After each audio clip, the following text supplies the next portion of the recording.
నిలువెల్లా గాయాలైనయట. తెలంగాణ తల్లికి నిలువెల్లా గాయాలైనయట. 4 ఉద్యోగాల తేడా వస్తే తెలంగాణ సమస్య అయిందట. అది 500 టీఎంసీల నీళ్ల తేడా వస్తే అది తెలంగాణ సమస్య అయిందట. 4 నియామకాల్లో తేడా వస్తే అది తెలంగాణ సమస్య అయిందట. 2.5 కోట్ల మంది బీసీల రిజర్వేషన్ సమస్య మాత్రం తెలంగాణ సమస్య కాదా అని అడుగుతున్నాడు. ఇది తెలంగాణ సమస్య కాదా? ఇది తెలంగాణ రాష్ట్ర సమస్య కాదా?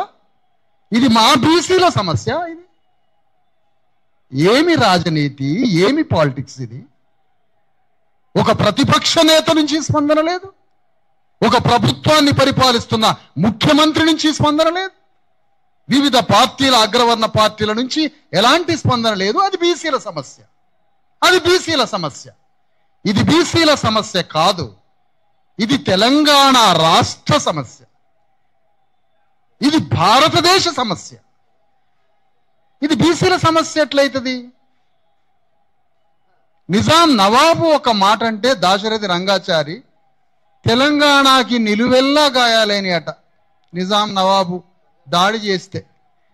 మరి బీసీలు తెలంగాణ రాష్ట్ర సంపదని నిర్మిస్తున్నవారు, తెలంగాణ సంపదని, తెలంగాణ రాజ్యాన్ని, తెలంగాణలో ఉన్న భూమిని, సమస్త సంపదని సృష్టిస్తున్న కార్మిక కర్షక వర్గమైన 2.5 కోట్ల మంది బీసీల రక్త మాంసాలతో తెలంగాణ రాష్ట్రమే తయారై నిర్మాణమవుతున్న ఆ బీసీలు చదువుకోవడానికి, ఉద్యోగాలు చేయడానికి, స్థానిక సంస్థల్లో పాల్గొనడానికి, వారికి జీవితాన్ని ప్రసాదించే 42% రిజర్వేషన్ సమస్య తెలంగాణ సమస్య కాదా? అది ఎవరు ఏమని ప్రజెంట్ చేస్తుంది ఈ సమాజం? ఇది 100% తెలంగాణ రాష్ట్ర సమస్య. తెలంగాణ దేహంలో, తెలంగాణ దేహం, అందులో మేము భాగం. ఎంత భాగం? 90% మా పీడితుల భాగం ఉంది ఇందులో. ఈ సందర్భంగా ఈ దృక్పథంతో చూడమని కోరుతున్నాను అందరు. మనకుండే దృక్పథం, మనం చూసే దృక్పథంతో మనకు ప్రపంచం అర్థమవుతూ ఉంటుంది. ముఖ్యంగా తెలంగాణలో రాష్ట్రంలో 42% రిజర్వేషన్స్, ఇప్పటికీ దానికి తగ్గ మూర్తిమత్వం ఉన్నటువంటి నాయకులు ఆ డిమాండ్ పట్టుకునేసరికి అది రాష్ట్రం అంతా ఒక అగ్ని పర్వతం పేలే విధంగా ఆ సమస్య తయారైంది ఈరోజు రాష్ట్రంలో. అది పేలబోతుంది, త్వరలో చూడండి మీరు. అది అగ్ని లావాలాగా మొత్తం తెలంగాణ అంతా ఈ సమస్య విస్తరించింది. ఒక్క మహాధర్నాకి అట్లా పిలిపిస్తే మహాధర్నా చేద్దాం, 42% రిజర్వేషన్ పట్ల నిర్లక్ష్య వైఖరికి కారణంగా పనికిరాని రాజ్యాంగ బద్ధతకి, చట్టబద్ధతకి నిలబడని చట్టాలు తయారు చేసి కోర్టుల ముందు, దేశం ముందు తెలంగాణ రాష్ట్ర ప్రభుత్వ పరువు తీసుకొని పరాభవ జీవోలు ఇచ్చినందుకు వ్యతిరేకంగా 9th షెడ్యూల్లో ఈ చట్టాన్ని చేర్చి ఒక తల్లి గర్భంలో ఉండే భద్రతని ఈ చట్టానికి ఇవ్వమని ఒక్క ధర్నాకి పిలిపిస్తే తెలంగాణలో ఉన్నటువంటి అనేక మంది ఈ అజెండాతో మొన్న మహాధర్నాకు వచ్చి అద్భుతంగా విజయవంతం చేసినందుకు, ఆ విజయవంతం చేసిన ప్రేరణతో రాబోయే రోజుల్లో 42% సాధించుకోవడం తెలంగాణలో ఉన్న 2.5 కోట్ల మంది బీసీలకి చిన్న విషయమే. అది ఎట్లాగో సాధిస్తాం. అంతిమ లక్ష్యం తెలంగాణ రాష్ట్రంలో రాజ్యాధికారాన్నే చేపట్టే ఒక మహత్తరమైనటువంటి ఒక మహాపోరాటం. ఆ పోరాటానికి ముందుగా ఒక విజయం కావాలి. మాకు ఒక విజయం అయితే ఆ విజయం ఒక ప్రేరణని, శక్తిని ఇవ్వడానికి 42% రిజర్వేషన్ల చట్టాన్ని 9వ షెడ్యూల్లో పెట్టే ఒక అతిపెద్ద పోరాటం రాష్ట్ర ప్రభుత్వాధినేత రేవంత్ రెడ్డి మీద ఆ బరువు బాధ్యతల్ని పెట్టి అతన్ని ఢిల్లీ మీద యుద్ధం చేయించడం, బీజేపీ పార్టీ కూడా ఎందుకు ఈ సమస్యని పరిష్కరించదో దాన్ని దోషిగా దేశం ముందు నిలబెట్టడం, ప్రతిపక్ష పార్టీ హోదాలో ఉన్న టిఆర్ఎస్ పార్టీ ఈ సమస్యని తాను మీద వేసుకొని ఎందుకు యుద్ధం చేయట్లే? అమ్మా చాలా జాగ్రత్తగా వినండి. తెలంగాణ రాష్ట్రం అనే డిమాండ్ పార్లమెంటు చట్టానికి సంబంధించింది. అది మరి పార్లమెంటులో సంబంధించిన చట్టమే కదా, పార్లమెంటులో చేసుకోవచ్చు అని అన్నారా మీరు? టిఆర్ఎస్ పార్టీ వాళ్ళు అనలే. గ్రామ గ్రామం పోయి మనిషి దగ్గరికి పోయి 3.5 కోట్ల మందికి తెలంగాణ ఉద్యమాన్ని రగిలించారు. కానీ కేటీఆర్ ఏమంటాడు? పార్లమెంట్లో బిల్లు చేసుకోండి అంటాడు. అంటే నువ్వు మా సమస్యను పట్టుకొని 2.5 కోట్ల మందిలో ఈ సమస్యని, ఈ డిమాండ్ని, ఈ ఉద్యమాన్ని, ఈ పోరాటంలో మీరు పాల్గొనరా?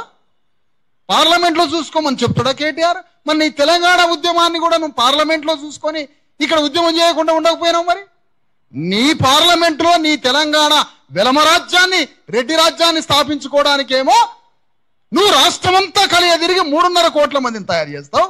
బీసీల 42% రిజర్వేషన్ల చట్టాన్నేమో మోడీ పోయి ఆడ కూర్చొని బిల్లు చేసుకోమంటావా? ఈ సాధన యుద్ధంలో నువ్వెందుకు పాల్గొనవో నువ్వు ప్రజల ముందు క్షమాపణ చెప్పాలా. ఫస్ట్ పాయింట్, ఎందుకు పాల్గొనట్లే? కేసీఆర్ అనే వ్యక్తి అంతఃపురంలో ఉంటున్న ఆ అఘోర ఎందుకు బయటికి రావడాలే? ఆ అంతఃపుర అఘోర ఎందుకు ఈ సాధనలో పాల్గొనట్లే? ఎందుకు ఈ పోరాటంలో పాల్గొనట్లే? నేను కేసీఆర్ని ఈ సందర్భంగా ఒక మాట అడుగుతున్నా. దయచేసి మిత్రులారా, ఒక దృక్పథాన్ని అలవాటు చేసుకుందాం. మనం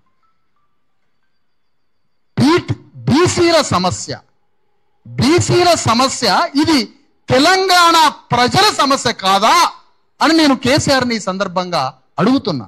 ఇది తెలంగాణ రాష్ట్ర సమస్య కాదా? తెలంగాణ రాష్ట్ర సమస్యే నువ్వెందుకు బయటికి రావడంలే?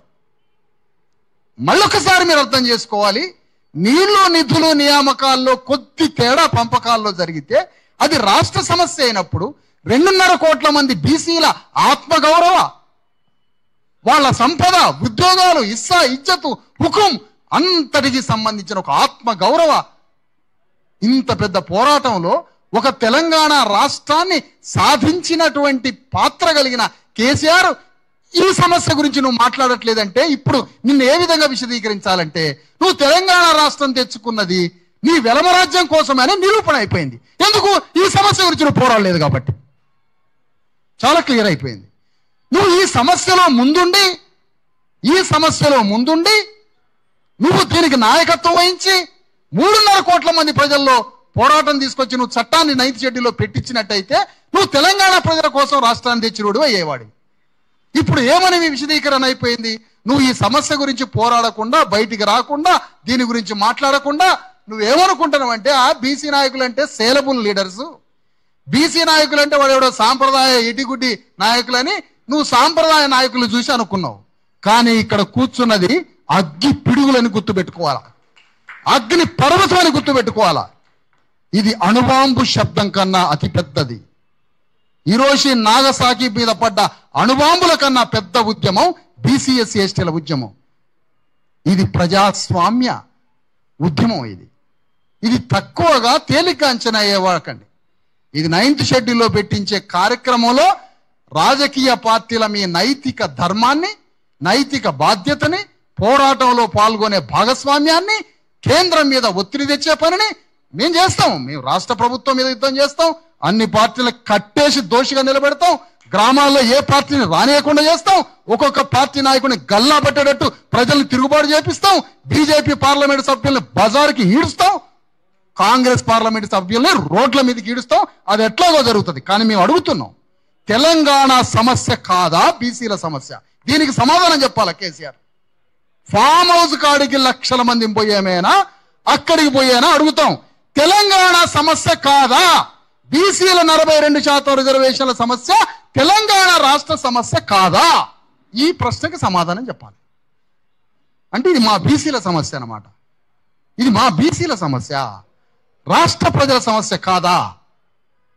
విశదీకరించాలి, క్లియర్ చేయాలి ఈ విషయం మీద. అందుకనే ఒక్క మహాధర్నా పిలుపుతో మొట్టమొదటి అడుగేసినాం. మొదటి అడుగే శాంపిల్ టెస్టే మొన్నటిది.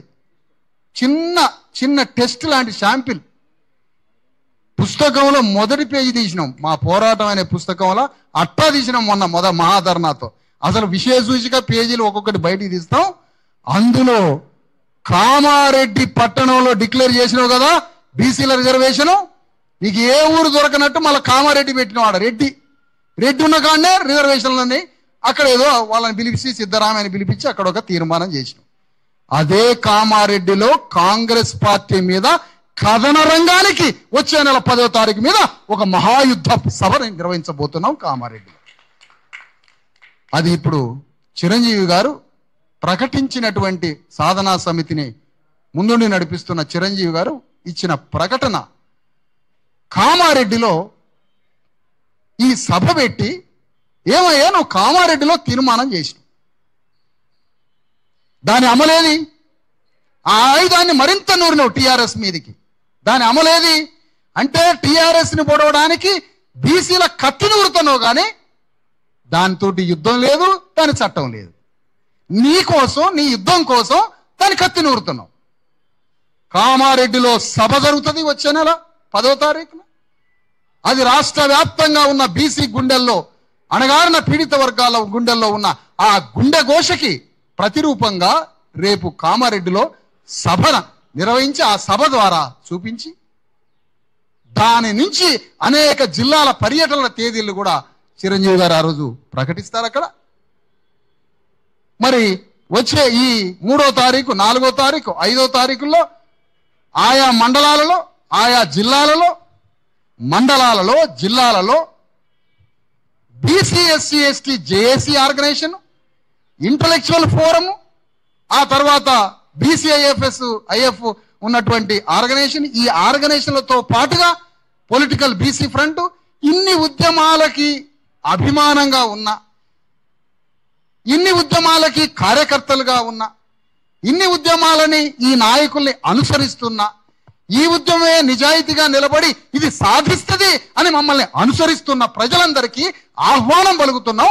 రేపు మండలాల్లో, జిల్లాలలో, కేంద్రాలలో, కలెక్టరేట్లకి, ఎంఆర్ఓలకి, గవర్నమెంట్ ప్రభుత్వ ప్రతినిధులైన మండల్ రెవెన్యూ ఆఫీసర్, తహసీల్దార్, జిల్లా కలెక్టర్ గారులకి ఒక విజ్ఞాపన పత్రం 9th షెడ్యూల్లో 42% రిజర్వేషన్ల చట్టాన్ని పెట్టమని ఒక రిప్రజెంటేషన్ వేలాది మంది కార్యకర్తలతో వందలాది మండలాలలో 33 జిల్లా కేంద్రాలలో ఒక రిప్రజెంటేషన్ ఇవ్వాలని నిర్ణయాన్ని చిరంజీవి గారు ప్రకటించారు.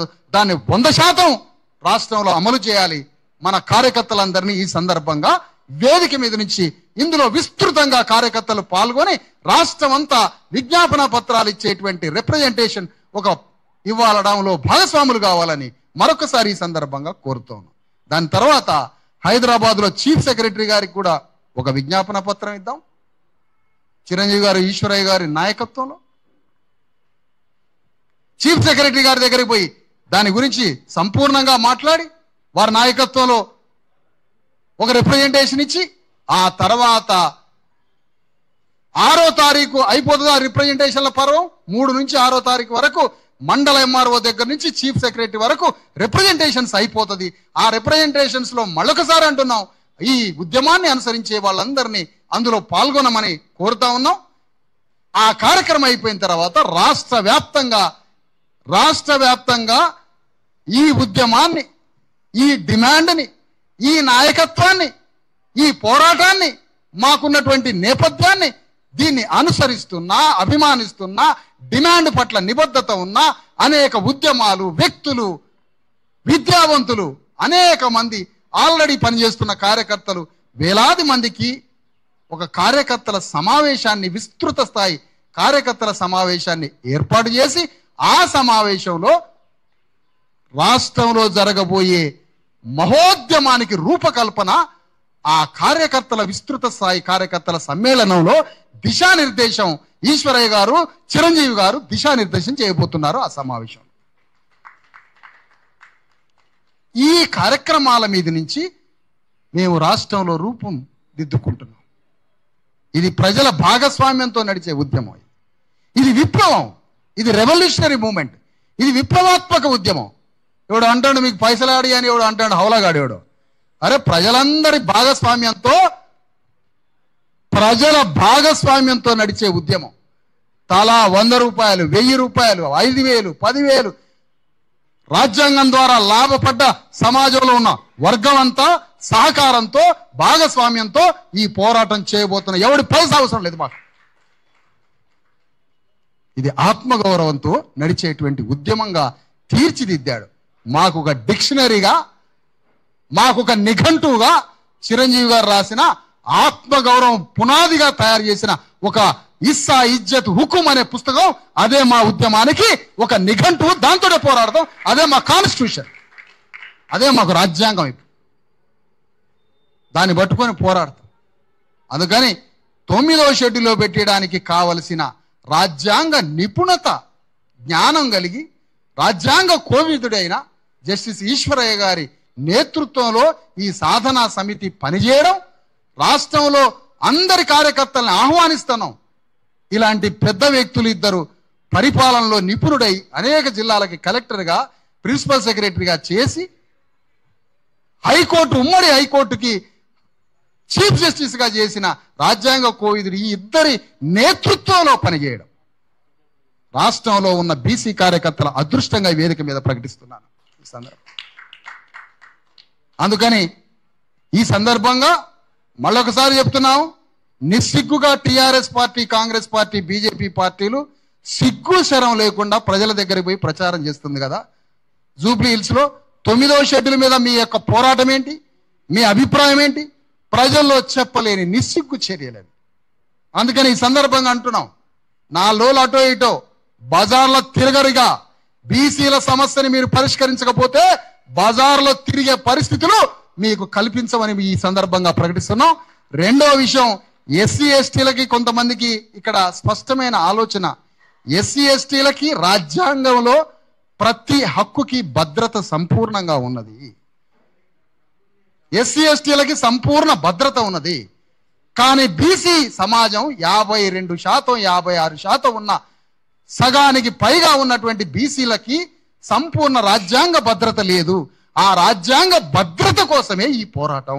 ఇది అర్థం చేసుకోవాలని మిగతా వర్గాల్ని తెలియజేస్తూ, మరి ఇప్పుడు నా తర్వాత దీన్ని సంపూర్ణమైనటువంటి పూర్తి విషయాల్ని, పోరాటాన్ని, దీన్ని జరగబోయే భవిష్యత్తుని, ఇది ఎట్లా 9th షెడ్యూల్లో తెచ్చుకోవాలనే కార్యక్రమాన్ని ఈశ్వరయ్య గారు వివరిస్తారు. సంపూర్ణంగా సభాధ్యక్షుల వారికి ఇస్తున్నారు. 42% సాధన సమితి